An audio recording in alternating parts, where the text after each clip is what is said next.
The Adventures of Sherlock Holmes by Sir Arthur Conan Doyle. 9. The Adventure of the Engineer's Thumb.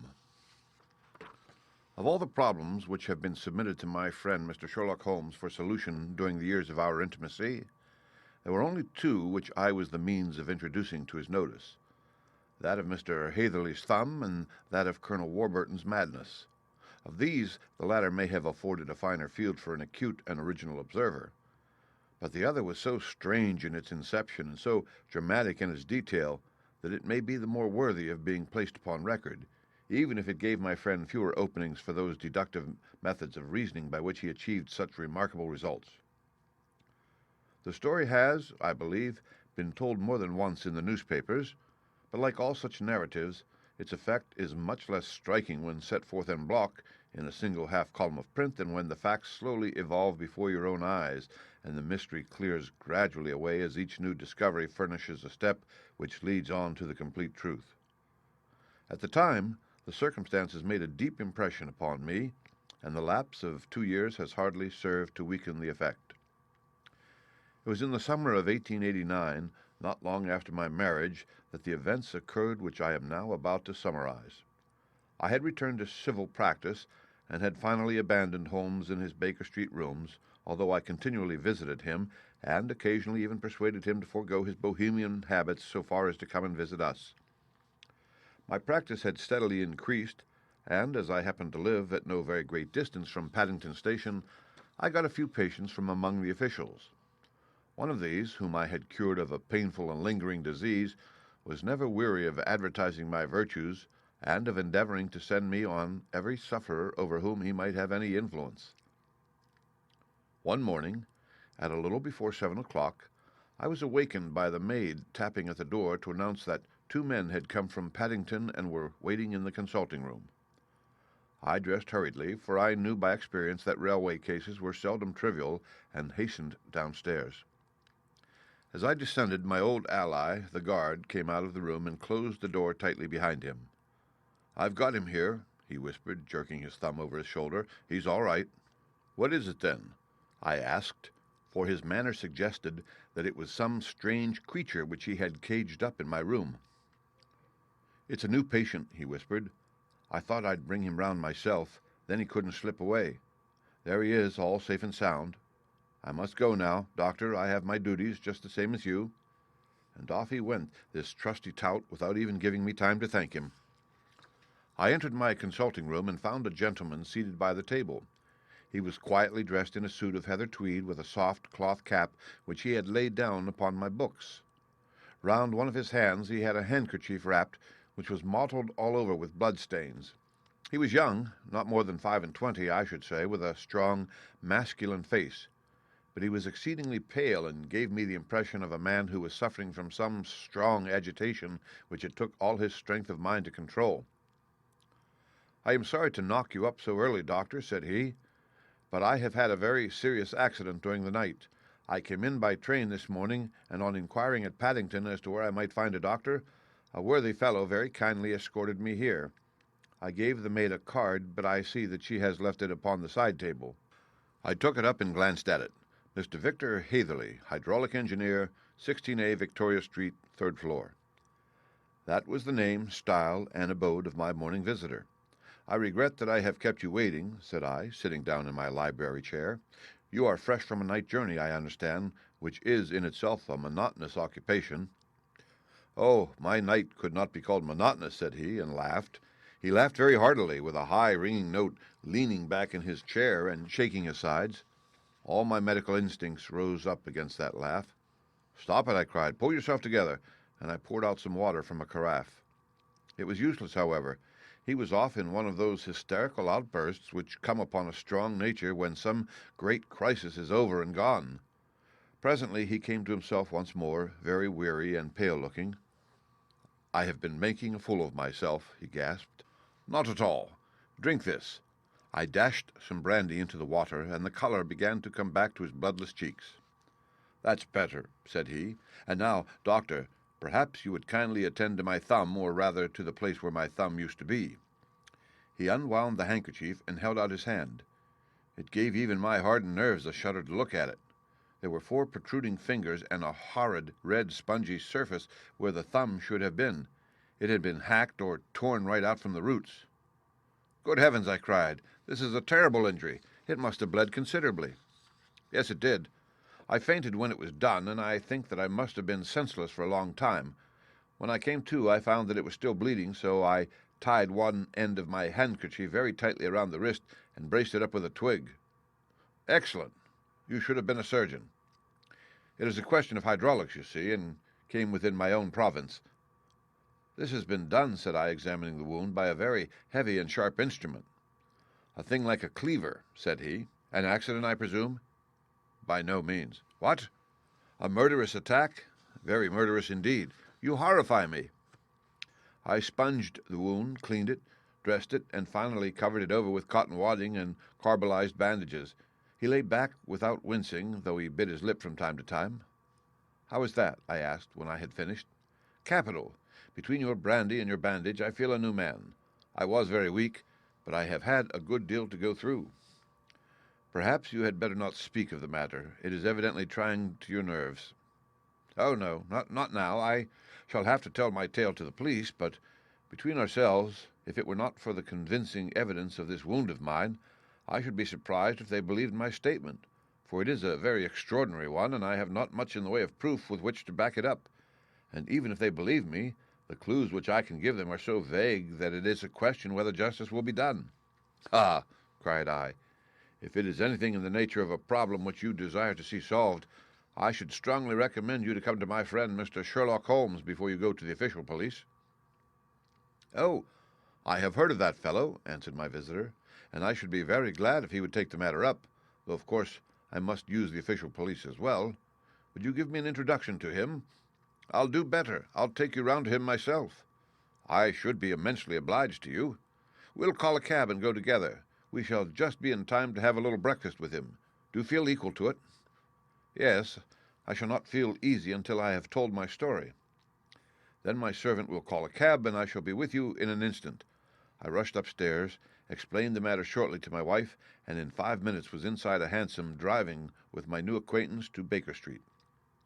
Sherlock Holmes was, as I expected, lounging about his sitting-room in his dressing-gown, reading the agony column of the Times and smoking his before-breakfast pipe, which was composed of all the plugs and dawdles left from his smokes of the day before, all carefully dried and collected on the corner of the mantelpiece. He received us in his quietly genial fashion, ordered fresh rashers and eggs, and joined us in a hearty meal. When it was concluded, he settled our new acquaintance upon the sofa, placed a pillow beneath his head, and laid a glass of brandy and water within his reach. "It is easy to see that your experience has been no common one, Mr. Hatherley," said he. "Pray lie down there and make yourself absolutely at home. Tell us what you can, but stop when you are tired, and keep up your strength with a little stimulant." "Thank you," said my patient, "but I have felt another man since the doctor bandaged me, and I think that your breakfast has completed the cure. I shall take up as little of your valuable time as possible, so I shall start at once upon my peculiar experiences." Holmes sat in his big armchair with the weary, heavy-lidded expression which veiled his keen and eager nature, while I sat opposite to him, and we listened in silence to the strange story which our visitor detailed to us. "You must know," said he, "that I am an orphan and a bachelor, residing alone in lodgings in London. By profession I am a hydraulic engineer, and I have had considerable experience of my work during the 7 years that I was apprenticed to Venner and Matheson, the well-known firm of Greenwich. 2 years ago, having served my time, and having also come into a fair sum of money through my poor father's death, I determined to start in business for myself and took professional chambers in Victoria Street. I suppose that everyone finds his first independent start in business a dreary experience. To me it has been exceptionally so.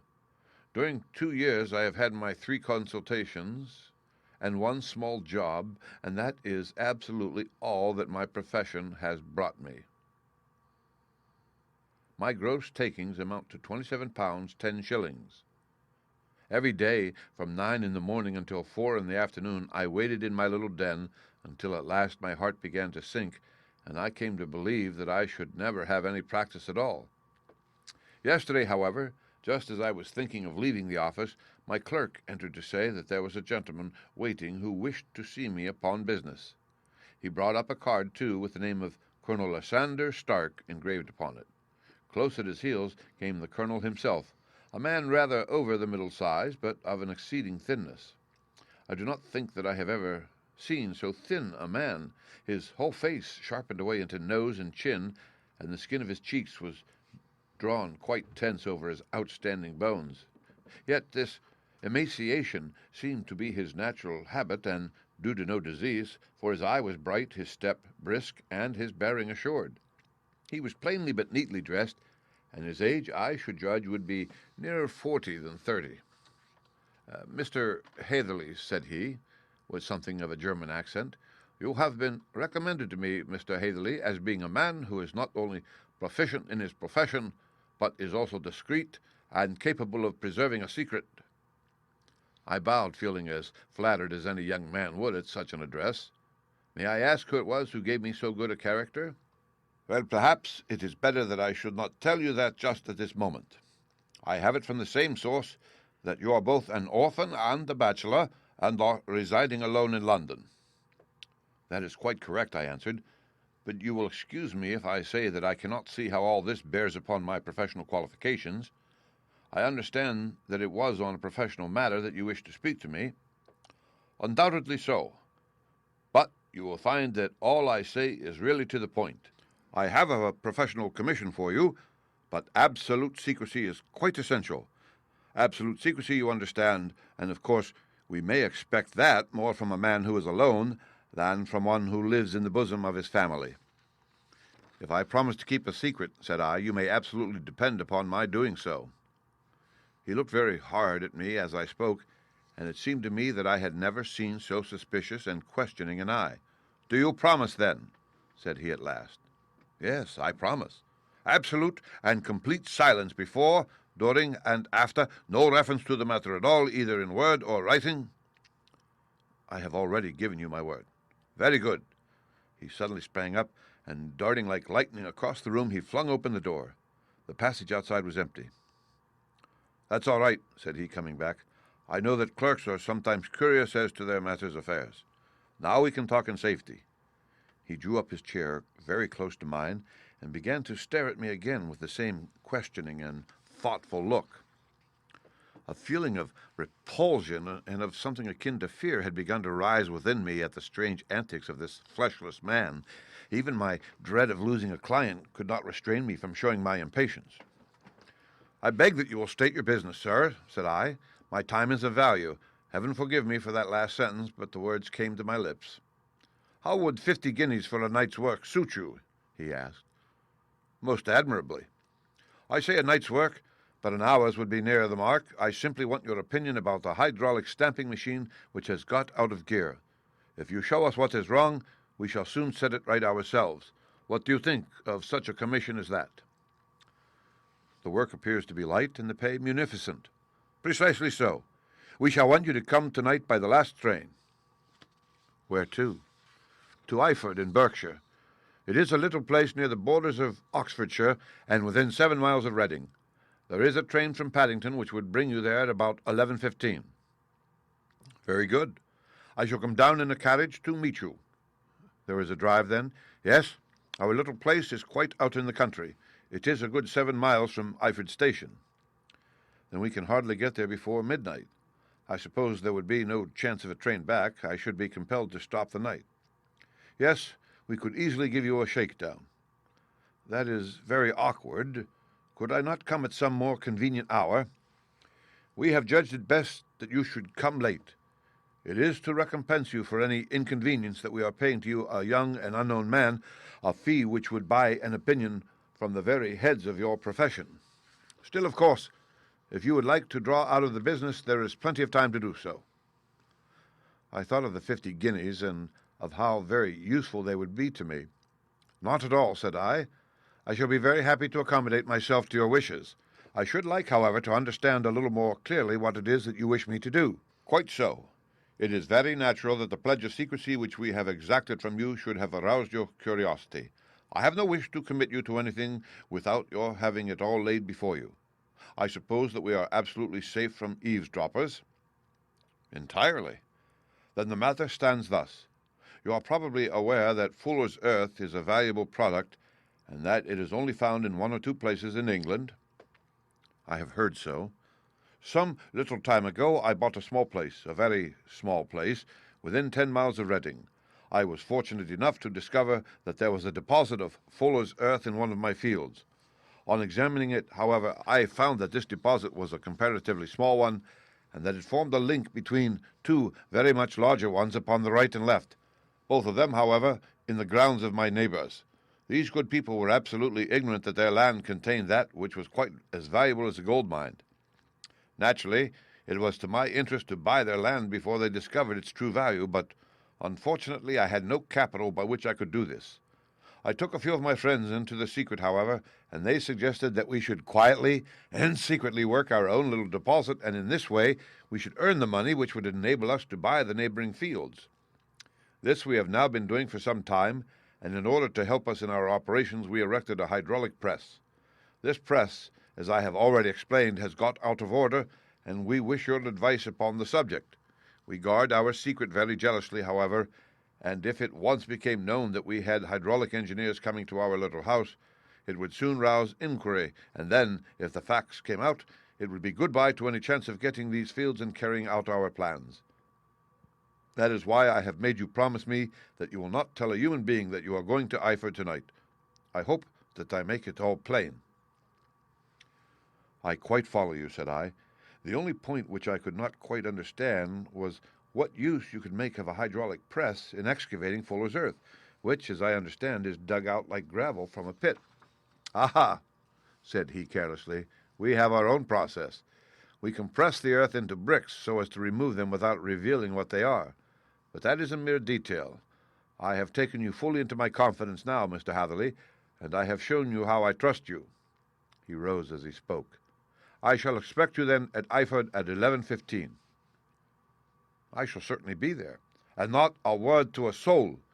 He looked at me with a long, last questioning gaze, and then, pressing my hand in a cold, dank grasp, he hurried from the room.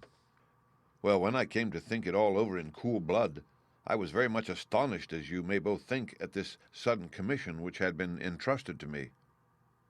On the one hand, of course, I was glad, for the fee was at least tenfold what I should have asked had I set a price upon my own services, and it was possible that this order might lead to other ones. On the other hand, the face and manner of my patron had made me an unpleasant impression, and I could not think that his explanation of the fuller's earth was sufficient to explain the necessity for my coming at midnight, and his extreme anxiety lest I should tell anyone of my errand. However, I threw all fear to the winds, ate a hearty supper, drove to Paddington, and started off, having obeyed to the letter the injunction as to holding my tongue. At Reading I had to change not only my carriage but my station. However, I was in time for the last train to Arther, and I reached the little dim-lit station after 11 o'clock. I was the only passenger who got out there, and there was no one upon the platform save a single sleepy porter with a lantern. As I passed out through the wicket gate, however, I found my acquaintance of the morning waiting in the shadow upon the other side. Without a word, he grasped my arm and hurried me into a carriage, the door of which was standing open. He drew up the windows on either side, tapped on the woodwork, and away we went as fast as the horse could go. "One horse?" interjected Holmes. "Yes, only one." "Did you observe the color?" "Yes. I saw it by the sidelights when I was stepping into the carriage. It was a chestnut. Tired-looking or fresh?" "Oh, fresh and glossy." "Thank you. I am sorry to have interrupted you. Pray continue with your most interesting statement." "Anyway, we went then, and we drove for at least an hour. Colonel Lysander Stark had said that it was only 7 miles, but I should think from the rate that we seemed to go, and from the time that we took, that it must have been nearer 12. He sat at my side in silence all the time, and I was aware more than once, when I glanced in his direction, that he was looking at me with great intensity. The country roads seemed to be not very good in that part of the world, for we lurched and jolted terribly. I tried to look out of the windows to see something of where we were, but they were made of frosted glass, and I could make out nothing save the occasional bright blur of a passing light. Now and then I hazarded some remark to break the monotony of the journey, but the colonel answered only in monosyllables, and the conversation soon flagged. At last, however, the bumping of the road was exchanged for the crisp smoothness of a gravel drive, and the carriage came to a stand. Colonel Lysander Stark sprang out, and, as I followed after him, pulled me swiftly into a porch which gaped in front of us. We stepped, as it were, right out of the carriage and into the hall, so that I failed to catch the most fleeting glance of the front of the house. The instant that I had crossed the threshold, the door slammed heavily behind us, and I heard faintly the rattle of the wheels as the carriage drove away. It was pitch dark inside the house, and the colonel fumbled about looking for matches and muttering under his breath. Suddenly a door opened at the other end of the passage, and a long golden bar of light shot out in our direction. It grew broader, and a woman appeared with a lamp in her hand, which she held above her head, pushing her face forward and peering at us. I could see that she was pretty, and from the gloss with which the light shone upon her dark dress, I knew that it was a rich material. She spoke a few words in a foreign tongue, in a tone as though asking a question, and when my companion answered in a gruff monosyllable, she gave such a start that the lamp nearly fell from her hand. Colonel Stark went up to her, whispered something in her ear, and then, pushing her back into the room from whence she had come, he walked towards me again with the lamp in his hand. "Perhaps you will have the kindness to wait in this room for a few minutes," said he, throwing open another door. It was a quiet little, plainly furnished room with a round table in the center, on which several German books were scattered. Colonel Stark laid down the lamp on the top of a harmonium beside the door. "I shall not keep you waiting an instant," said he, and vanished into the darkness. I glanced at the books upon the table, and in spite of my ignorance of German, I could see that two of them were treatises on science, the others being volumes of poetry. Then I walked across to the window, hoping that I might catch some glimpse of the countryside, but an oak shutter heavily barred was folded across it. It was a wonderfully silent house. There was an old clock ticking loudly somewhere in the passage, but otherwise everything was deadly still. A vague feeling of uneasiness began to steal over me. Who were these German people, and what were they doing living in this strange, out-of-the-way place? And where was the place? I was 10 miles or so from Eiford, that was all I knew, but whether north, south, east, or west, I had no idea. For that matter, Reading and possibly other large towns were within the radius, so the place might not be so secluded after all. Yet it was quite certain from the absolute stillness that we were in the country. I paced up and down the room, humming a tune under my breath to keep up my spirits and feeling that I was thoroughly earning my 50-guinea fee. Suddenly, without any preliminary sound in the midst of the utter stillness, the door of my room swung slowly open. The woman was standing in the aperture, the darkness of the hall behind her, the yellow light from my lamp beating upon her eager and beautiful face. I could see at a glance that she was sick with fear, and the sight sent a chill to my own heart. She held up one shaking finger to warn me to be silent, and she shot a few whispered words of broken English at me, her eyes glancing back like those of a frightened horse into the gloom behind her. "I would go," said she, trying hard, as it seemed to me, to speak calmly. "I would go. I should not stay here. There is no good for you to do." "But, madam," said I have not yet done what I came for. I cannot possibly leave until I have seen the machine." "It is not worth your while to wait," she went on. "You can pass through the door. No one hinders." And then, seeing that I smiled and shook my head, she suddenly threw aside her constraint and made a step forward with her hands wrung together. "For the love of heaven," she whispered, "get away from here before it is too late." But I am somewhat headstrong by nature, and the more ready to engage in an affair when there is some obstacle in the way. I thought of my 50-guinea fee, of my wearisome journey, and of the unpleasant night which seemed to be before me. Was it all to go for nothing? Why should I slink away without having carried out my commission, and without the payment which was my due? This woman might, for all I knew, be a monomaniac. With a stout bearing, therefore, though her manner had shaken me more than I cared to confess, I still shook my head and declared my intention of remaining where I was. She was about to renew her entreaties when a door slammed overhead, and the sound of several footsteps was heard upon the stairs. She listened for an instant, threw up her hands with a despairing gesture, and vanished as suddenly and as noiselessly as she had come. The newcomers were Colonel Lysander Stark and a short, thick man with a chinchilla beard growing out of the creases of his double chin, who was introduced to me as Mr. Ferguson. "This is my secretary and manager, said the colonel. "By the way, I was under the impression that I left this door shut just now. I fear that you have felt the draught." "On the contrary," said I. "I opened the door myself because I felt the room to be a little close." He shot one of his suspicious looks at me. "Perhaps we had better proceed to business, then," said he. "Mr. Ferguson and I will take you up to see the machine." "I had better put my hat on, I suppose?" "Oh, no, it is in the house." "What? You dig fuller's earth in the house?" "No, no. This is only where we compress it. But never mind that. All we wish you to do is to examine the machine and to let us know what is wrong with it." We went upstairs together, the colonel first with the lamp, the fat manager and I behind him. It was a labyrinth of an old house, with corridors, passages, narrow winding staircases, and little low doors, the threshold of which were hollowed out by the generations who had crossed them. There were no carpets, and no signs of any furniture above the ground floor, while the plaster was peeling off the walls and the damp was breaking through in green, unhealthy blotches. I tried to put on as unconcerned an air as possible, but I had not forgotten the warnings of the lady, even though I disregarded them, and I kept a keen eye upon my two companions. Ferguson appeared to be a morose and silent man, but I could see from the little that he said that he was at least a fellow countryman. Colonel Lysander Stark stopped at last before a low door, which he unlocked. Within was a small square room in which the three of us could hardly get at one time. Ferguson remained outside, and the colonel ushered me in. "We are now," said he, "actually within the hydraulic press, and it would be a particularly unpleasant thing for us if anyone were to turn it on. The ceiling of this small chamber is really the end of the descending piston, and it comes down with the force of many tons upon this metal floor.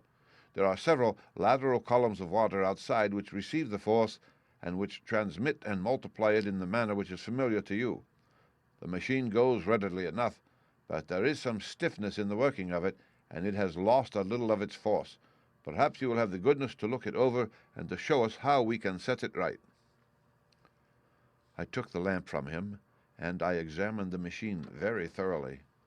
It was indeed a gigantic one, and capable of exercising enormous pressure. When I passed outside, however, and pressed down the levers which controlled it, I knew at once by the whishing sound that there was a slight leakage which allowed a regurgitation of water through one of the side cylinders.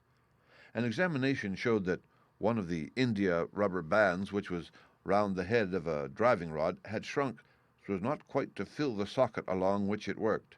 This was clearly the cause of the loss of power, and I pointed it out to my companions, who followed my remarks very carefully and asked several practical questions as to how they should proceed to set it right. When I had made it clear to them, I returned to the main chamber of the machine and took a good look at it to satisfy my own curiosity. It was obvious at a glance that the story of the fuller's earth was the merest fabrication, for it would be absurd to suppose that so powerful an engine could be designed for so inadequate a purpose. The walls were of wood, but the floor consisted of a large iron trough, and when I came to examine it, I could see a crust of metallic deposit all over it. I had stooped and was scraping at this to see exactly what it was when I heard a muttered exclamation in German and saw the cadaverous face of the colonel looking down at me. "What are you doing there?" he asked. I felt angry at having been tricked by so elaborate a story as that which he had told me. "I was admiring your fuller's earth," said I. "I think that I should be better able to advise you as to your machine if I knew what the exact purpose was for which it was used." The instant that I uttered the words, I regretted the rashness of my speech. His face set hard, and a baleful light sprang up in his grey eyes. "Very well," said he. "You shall know all about the machine." He took a step backward, slammed the little door, and turned the key in the lock. I rushed towards it and pulled at the handle, but it was quite secure, and did not give in the least to my kicks and shoves. "Hello!" I yelled. "Hello! Colonel, let me out!" And then, suddenly, in the silence, I heard a sound which sent my heart into my mouth. It was the clank of the levers and the swish of the leaking cylinder.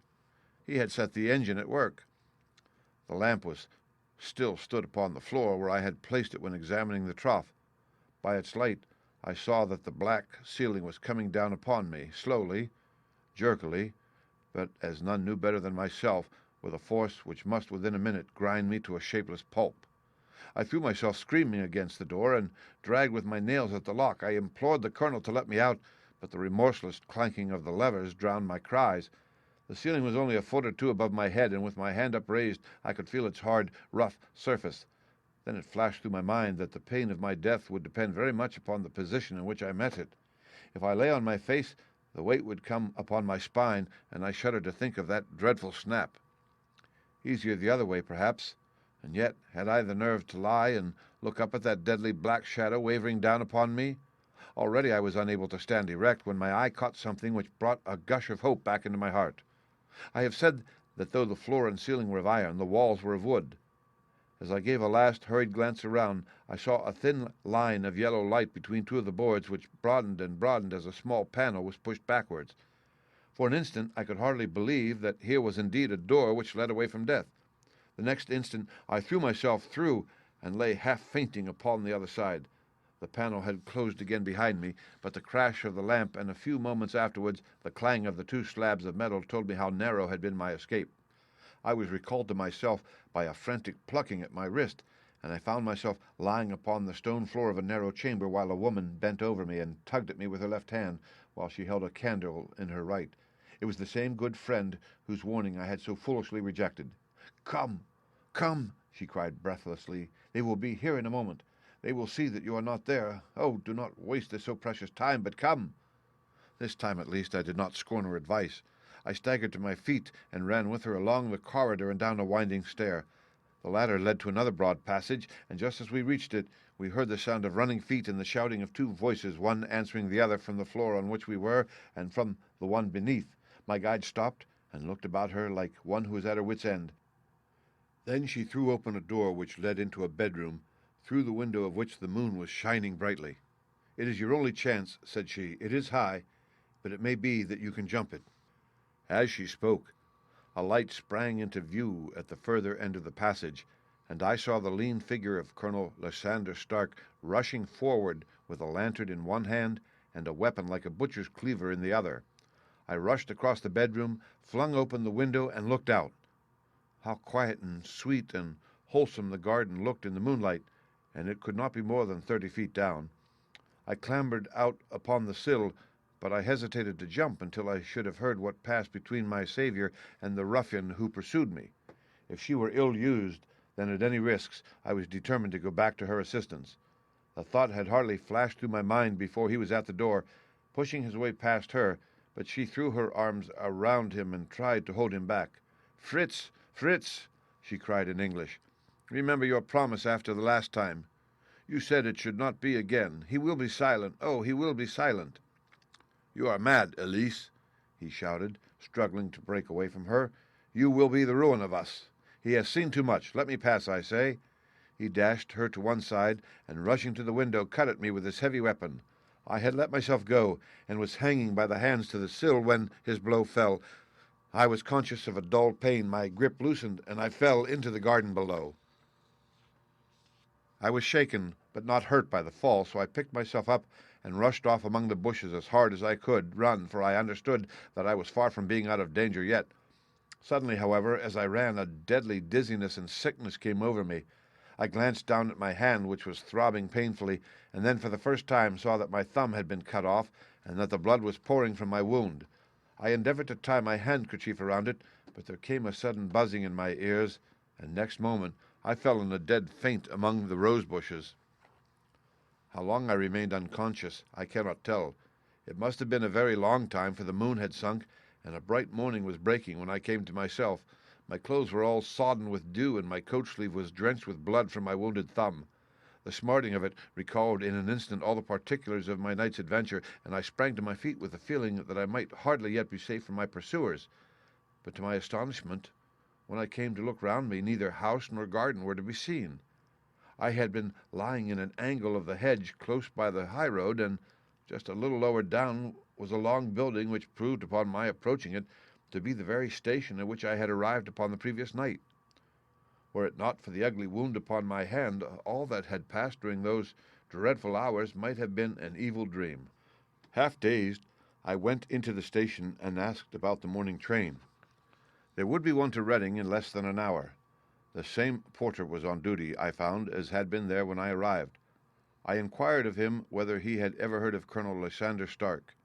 The name was strange to him. Had he observed a carriage the night before waiting for me? No, he had not. Was there a police station anywhere near? There was one about 3 miles off. It was too far for me to go, weak and ill as I was. I determined to wait until I got back to town before telling my story to the police. It was a little past 6 when I arrived, so I went first to have my wound dressed, and then the doctor was kind enough to bring me along here. I put the case into your hands and shall do exactly what you advise." We both sat in silence for some little time after listening to this extraordinary narrative. Then Sherlock Holmes pulled down from the shelf one of the ponderous commonplace books in which he placed his cuttings. "Here is an advertisement which will interest you," said he. "It appeared in all the papers about a year ago. Listen to this. Lost on the 9th. Mr. Jeremiah Hayling, aged 26, a hydraulic engineer. Left his lodgings at 10 o'clock at night and has not been heard of since. Was dressed in, etc., etc., etc. Ha ha! That represents the last time that the colonel needed to have his machine overhauled, I fancy." "Good heavens!" cried my patient. "And that explains what the girl said." "Undoubtedly. It is quite clear that the colonel was a cool and desperate man who was absolutely determined that nothing should stand in the way of his little game, like those out-and-out pirates who will leave no survivor from a captured ship. Well, every moment now is precious, so if you feel equal to it, we shall go down to Scotland Yard at once as a preliminary to starting for Eyford." Some 3 hours or so afterwards, we were all in the train together, bound from Reading to the little Berkshire village. There were Sherlock Holmes, the hydraulic engineer, Inspector Bradstreet of Scotland Yard, a plain-clothes-man, and myself. Bradstreet had spread an ordnance map of the county out upon the seat, and was busy with his compasses, drawing a circle with Eyford for its centre. "There you are," said he. "That circle is drawn at a radius of 10 miles from the village. The place we want must be somewhere near the line. You said 10 miles, I think, sir?" "It was an hour's good drive." "And you think that they brought you back all the way when you were unconscious?" "They must have done so. I have a confused memory, too, of having been lifted and conveyed somewhere." "What I cannot understand," said I, "is why they should have spared you when they found you lying fainting in the garden. Perhaps the villain was softened by the woman's entreaties." "I hardly think that likely. I never saw a more inexorable face in my life." "Oh, we shall soon clear up all that," said Bradstreet. "Well, I have drawn my circle, and I only wish I knew at what point upon it the folk that we are in search of are to be found." "I think I could lay my finger on it," said Holmes quietly. "Really now," cried the inspector, "you have formed your opinion. Come now, we shall see who agrees with you. I say it is south, for the country is more deserted there." "And I say east," said my patient. "I am for west," remarked the plain-clothesman. "There are several quiet little villages up there." "And I am for north," said I, "because there are no hills there, and our friend says that he did not notice the carriage go up any." "Come," cried the inspector, laughing, "it's a very pretty diversity of opinion. We have boxed the compass among us. Who do you give your casting vote to?" "We are all wrong." "But we can't all be." "Oh, yes, you can." "That is my point." He placed his finger in the center of the circle. "This is where we shall find them." "But the 12-mile drive?" gasped Hatherley. 6 out and 6 back. Nothing simpler. You say yourself that the horse was fresh and glossy when you got in. How could it be that if it had gone 12 miles over heavy roads?" "Indeed, it is a likely ruse enough," observed Bradstreet thoughtfully. "Of course, there can be no doubt as to the nature of this gang." "None at all," said Holmes. "They are coiners on a large scale, and have used the machine to form the amalgam which has taken the place of silver." "We have known for some time that a clever gang was at work," said the inspector. "They have been turning out half-crowns by the thousand. We even traced them as far as Reading, but could get no farther, for they had covered their traces in a way that showed that they were very old hands. But now, thanks to this lucky chance, I think that we have got them right enough." But the inspector was mistaken, for those criminals were not destined to fall into the hands of justice. As we rolled into Eyford Station, we saw a gigantic column of smoke which streamed up from behind a small clump of trees in the neighborhood and hung like an immense ostrich feather over the landscape. "A house on fire?" asked Bradstreet, as the train steamed off again on its way. "Yes, sir." said the station master. "When did it break out?" "I heard that it was during the night, sir, but it has got worse, and the whole place is in a blaze." "Whose house is it?" "Dr. Becker's." "Tell me," broke in the engineer, "is Dr. Becker a German, very thin, with a long, sharp nose?" The station master laughed heartily. "No, sir.